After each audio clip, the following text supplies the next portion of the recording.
गुरु माँ, अगर हम जीवन की बात करते हैं तो जीवन में ना हर इंसान सोचता है कि उसको खुशी कहाँ से मिले, सुख उसको कहाँ मिले, सुखी जीवन कैसे जिए। तो जीवन में सुख कहाँ मिलेगा? मन में। कैसे? अगर कंटेनमेंट है, जो है, जितना है, जैसा है, उसमें अगर हम खुश हैं तो खुशी वही है। लेकिन इच्छाएं लोगों की बढ़ती हैं गुरुजी, तो उनको लगता है कि और मिलेगा तभी जीवन में हाँ, खुशी लेकिन आएगी। वो इच्छा पूरी होती है और फिर नेक्स्ट बढ़ती खत्म नहीं जाती होती, है। बढ़ती वो एक जाती है। खत्म नहीं होती है ना। जी। तो कंटेनमेंट होना जरूरी है। अगर जितना मिला वो एक्सेप्टेंस आ जाता है, जो मिला उसका एक्सेप्टेंस आ जाता है। ये मैं मेरा नेचर बोल रही हूँ हाँ। कि जो मिला, जितना मिला, जैसा मिला, आई एम हैप्पी। तो आप अपने जीवन में खुशी रहने के लिए क्या करते हैं?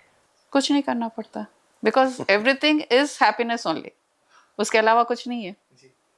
लेकिन ये कहना, अब क्योंकि आप लोग अपने जीवन में ऐसे ही रहते हैं तो ये आसान है, लेकिन अगर ऐसे देखा जाए जीवन में इतना आसान नहीं है, क्योंकि मुझे लगता है यही सबसे मुश्किल काम है जो आप बता रहे हैं कि जो है उसमें हम खुश रहें, क्योंकि आजकल लोग उसी में खुश नहीं है जो उनके पास है। करेक्ट। है ना? अगर मैं कहती हूँ कि मैंने एक गाड़ी ली है तो मुझे फिर खुद 6 महीने बाद ये लगेगा कि नहीं, अब इससे भी बड़ी लेनी है, तो मैं और अच्छे से मेहनत करूंगी, मैं जॉब क्विट करके कोई और जॉब करूंगी, उसमें मुझे और पैसे मिलेंगे, फिर मैं इससे बड़ी गाड़ी लूंगी। ये बहुत अच्छी बात है। हाँ। अभी यहाँ पर एक रहस्य, सीक्रेट के रूप में, हम एक गाड़ी लेते हैं, हमको खुशी मिलती है, राइट। आपने ये ड्रेस पहना हुआ है, बहुत अच्छी ड्रेस है, आपने जब ली, आप पहनते ही आपको बहुत खुशी हुई। कोई ज्वेलरी लेता है, खुशी होती है। नया आईफोन 16 लिया, खुशी होती है। मुझे ये बताइए, गाड़ी में, आईफोन में, ज्वेलरी में, ड्रेस में खुशी है क्या? नहीं, उस वक्त तो हुई जब मैंने नहीं। हाँ। इसमें खुशी छुपी हुई है क्या? नहीं, खुशी तो नहीं। खुशी कहाँ है? गाड़ी के साथ में खुशी फ्री आती है क्या? नहीं। कहाँ है खुशी? ज्वेलरी के साथ में खुशी हमारे आती है क्या? मन खुशी कहाँ पैदा हुई? मन मस्तिष्क में। हाँ, खुशी मन में हुई। देखिए, सोचने की बात है, हाँ। चिंतन करने की बात है। नया ड्रेस लिया, नई गाड़ी ली, नया फोन लिया, नया ज्वेलरी लिया, उसमें खुशी उसके साथ नहीं आई जो मैं लेकर के मैंने मन में डाला। हाँ। और मुझे खुशी का आनंद, हाँ। एहसास हुआ, वो तो नहीं है ना। मैंने लिया और मुझे खुशी हुई। खुशी कहाँ हुई? मन में हुई। तो हमारी प्रॉब्लम एक है कि हमने हमारे मन को कंडीशन कर दिया है कि ये मिलेगा तो खुशी होगी। वरना खुशी तो आपके अंदर कूट कूट के भरी हुई है। कुछ नहीं मिलने पर भी आप अगर चाहो तो आप खुश रह सकते हो, क्योंकि चीजों में खुशी नहीं है जी। वो तो देखा देख हो गया, मन में खुशी है। हाँ। तो जो इंसान अपने मन में उस खुशी को ढूंढ लेता है कि वो खुशी कहाँ है और अनकंडीशनड हो जाता है, वो हर पल खुश रह सकता है, क्योंकि चीजों में खुशी नहीं है। गाड़ी ले ली, खुशी हुई, और 2 दिन के बाद में अगर गाड़ी में एक स्क्रैच लग गया ना, यहाँ स्क्रैच लगता है, सारी खुशी बेकार हो जाती है, दुख होने लगता है चीजों को लेकर। तो खुशी उस चीज में थी नहीं। अगर थी तो स्क्रैच लगने से क्या हो जाएगा? फर्क नहीं, गाड़ी तो वैसे की वैसी ही है। बिल्कुल। खुश तो आप वैसे रहना चाहिए। तो हम खुशी को वहां नहीं ढूंढ रहे हैं जहां खुशी है, हम खुशी को अलग एड्रेस पे ढूंढ रहे हैं जहां खुशी है ही नहीं, जहां मिल भी नहीं सकते। अध्यात्म के मार्ग से हम खुशी को कैसे ढूंढ सकते हैं? आपको अंतर्मुखी होना पड़ेगा खुशी ढूंढने के लिए। हाँ। आपको पता होना चाहिए कि खुशी मेरे भीतर है, खुशी का खजाना मेरे भीतर है, और बिना किसी संसारिक वस्तु के भी मैं खुश रह सकता हूं। जी। आप ऐसे ही बैठे बैठे स्माइल कीजिए, आपको खुशी का एहसास हो जाएगा। न कोई गाड़ी, न कोई सेल फोन, ऐसे स्माइल कीजिए आप। हाँ। मुस्कुराइए, आपको खुशी का एहसास हो जाएगा। तो किसी चीज की आवश्यकता ही नहीं है मुझे। ये हमने आध्यात्मिक मार्ग में ये सीख लिया है कि हमको बाहर की वस्तुओं में खुशी नहीं ढूंढनी है।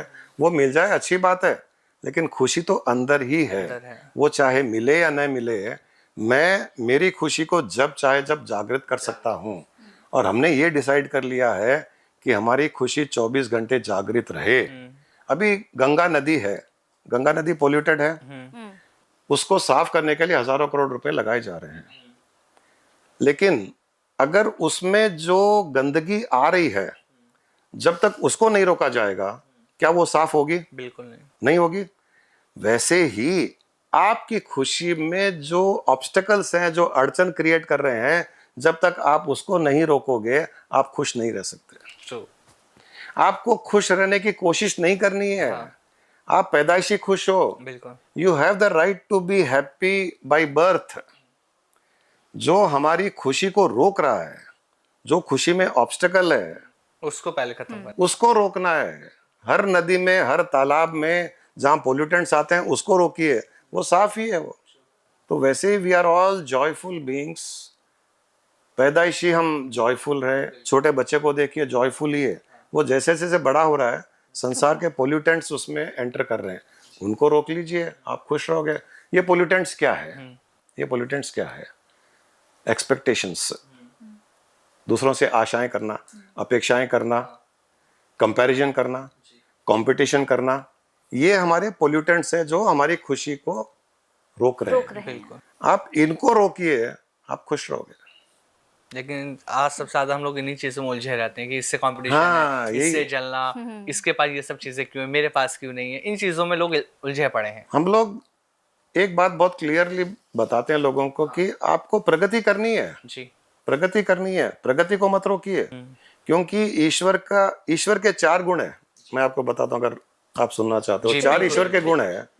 एक है हर पल खुश रहना। हाँ। ईश्वर हर पल खुश रहता है।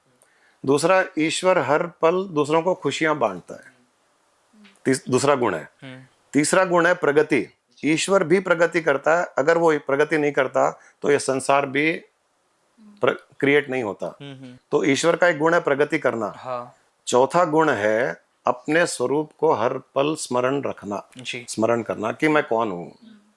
ये 4 चीजें अगर हम भी अपना लें तो हम भी उस ईश्वर के बराबर ही हो जाएंगे। जी। हर पल खुश रहें, खुशियां बांटते रहें, प्रगति करते रहें और अपने स्वरूप का आभास, हर पल आभास रखें।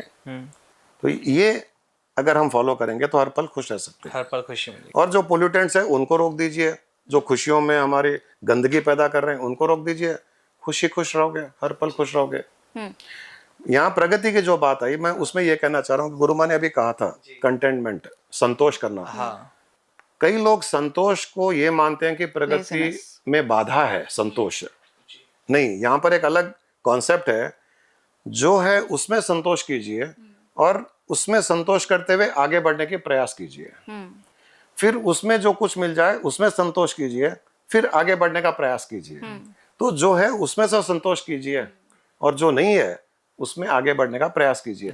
ये अगर कोई बैलेंसिंग एक्ट करता है तो वो जीवन भर खुश रह सकता है और प्रगति भी कर सकता है। बस आपको संतोष करना सीखना होगा। जो है उसमें संतोष करना चाहिए। उसका अर्थ नहीं है कि हम आगे न बढ़े। संतोष करने का अर्थ नहीं है कि हम प्रगति न करें। संतोष करते हुए प्रगति करनी है हमें। ये बहुत बड़ा एक बैलेंसिंग एक्ट है ये। बिल्कुल।